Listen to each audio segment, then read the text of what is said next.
Earth 2 CEO Shane Isaac has created a response video to the coverage of his employee Tana Rozankovic and his leaked phone call where he claimed that Big Fry TV and Sid Alpha would be the subjects of defamation lawsuits for their coverage of Tanner's previous game, Civil Contract, and Earth 2. Mr. Isaac nonchalantly denies the existence of any lawsuits and then proceeds to defend the same employee who made these claims and has a long history of being a pathological liar. Ladies and gentlemen, it's UncleSamsDevil. Let's get into this.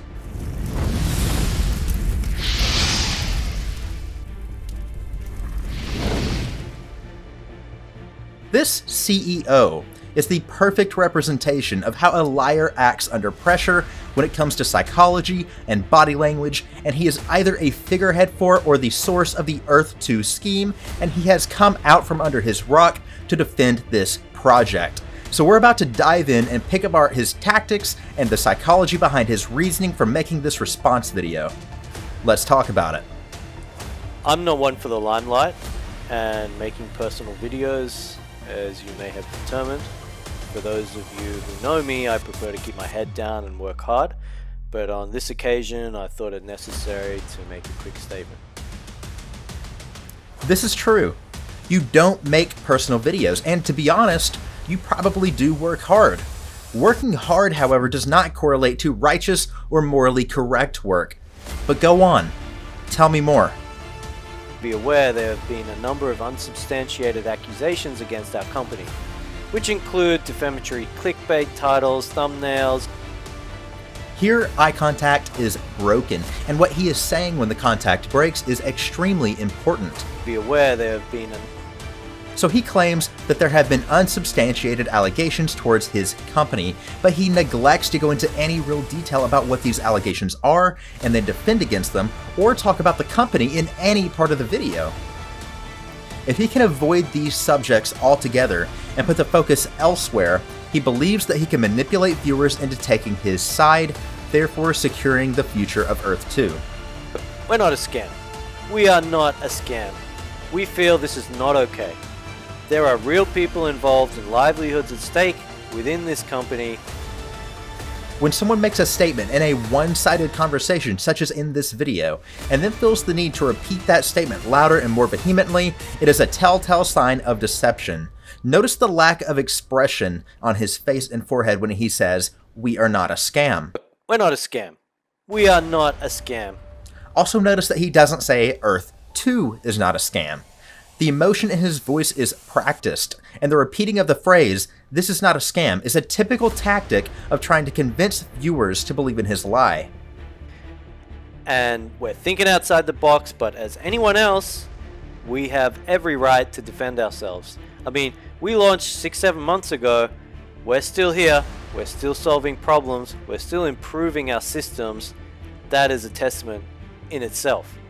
He breaks eye contact again, saying that the devs have every right to defend themselves, again painting them as the victims and not actually acknowledging any questions surrounding Earth 2 or what he's defending himself from. At this point, according to his own statements, the only attack on Earth 2 has been clickbait titles and thumbnails on YouTube.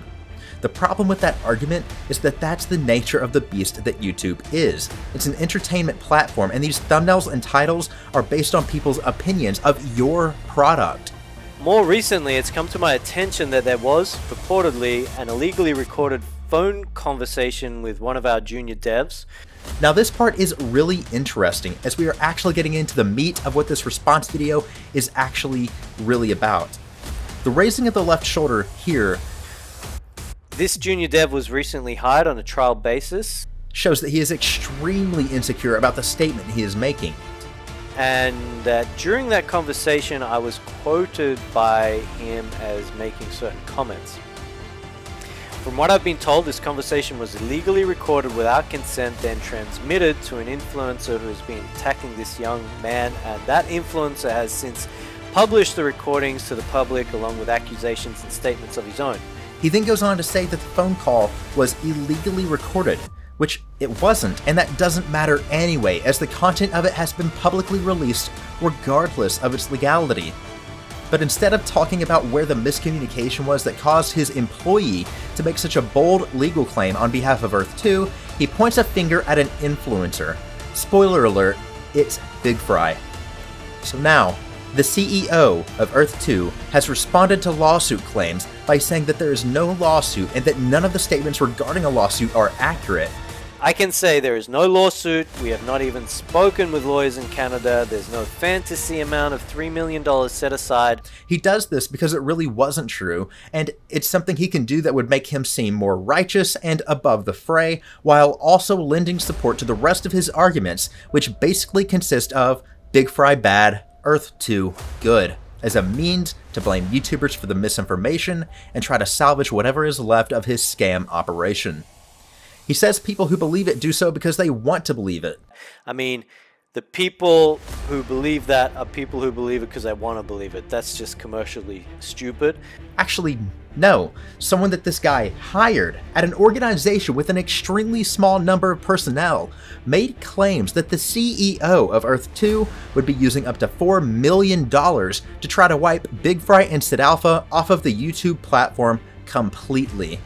The only reason anyone has to not believe that the lawsuits are real is the fact that the claims came from the mouth of a person that this person hired and who is a known liar and scam artist, while this CEO continuously claims that he is not trying to scam people. It is impossible that a legitimate company would hire a person to help develop a project on the scale that this very small team of devs are advertising, and that the CEO would not know who his developers are. That is the biggest red flag in all of this. At best, he's telling the truth, and he's a complete idiot.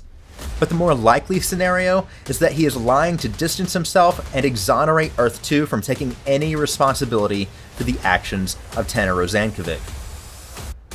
It gets even stranger though. Isaac starts giving a speech on mental health and bullying. He completely defends Tanner's past of stealing assets and selling them as his own, saying that Tanner is an ambitious young man who created games at 15 years old, and that he would be proud of his kids if they had done something similar. I'd like to point out the significance of mental health and cyberbullying. We are constantly educated on mental health and the effects of bullying, and publicly we support such motions. Yet, what I see here is people publishing attacks and others openly supporting attacks on a young 18-year-old man who was a minor through most of this 3-year ordeal, having been targeted since he was 15. Now, I don't know this young man well, but from what I have been told is at 15 he made an FPS game, something I would be super proud of if my children made, shared it with a YouTuber who eventually published a damaging video about the game and the junior dev, resulting in the developer asking for the video to be taken down from the publisher, and things spiraled out of control from there. Mr. Isaac also claims that Tanner was bullied and harassed by content creators. This is a lie. Tanner, regardless of his age, chose to create a product. In doing so, he claimed he was of legal age as is required to publish a game on Steam, and is therefore more than fair game to be criticized, especially since his product wasn't free. Instead, he was asking for $30 to $40 for a non-functioning game that he created with stolen assets. Bullying has nothing to do with it. Here's the problem here. We have a person leading a company who sees nothing wrong with taking other people's work and then reselling it as his own. This is the CEO of Earth 2. This is the head of a company that is supposed to be creating Ready Player One, the end-all be-all of virtual reality. This is what people like this do. They purposefully create a scam product and use it to try to manipulate gullible people, and then when they are inevitably called out for the snake oil salesmen they are, they play victim to evoke sympathy from the viewers while painting critics as malicious attackers who have forced them to defend themselves. Shane Isaac is a seasoned veteran when it comes to this.